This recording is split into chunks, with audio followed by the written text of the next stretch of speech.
Hey guys, welcome sa ating bagong setup. And may gusto kong i-share sa inyo na one of the most important parts ng ating setup. So nabanggit ko naman sa ibang previous videos ko na yung table natin is from IKEA and ang size nito ay 140 cm by 60 cm.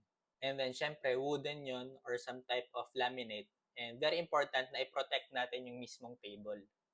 So kung mapapansin nyo, mukhang wala akong mousepad or desk pad. Pero actually guys, kung titignan nyo, covered yung buong table ko ng isang malaking pad. So ito yan guys, ayan, covered siya.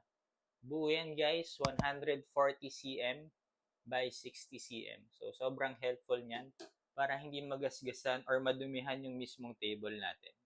Ang ganda, and then color white din yung pinili nating variant. And guys, covered yan yung buong table natin. So check nyo, very important to protect our table, syempre ang ating investment. Very large desk pad, 140 cm by 60 cm.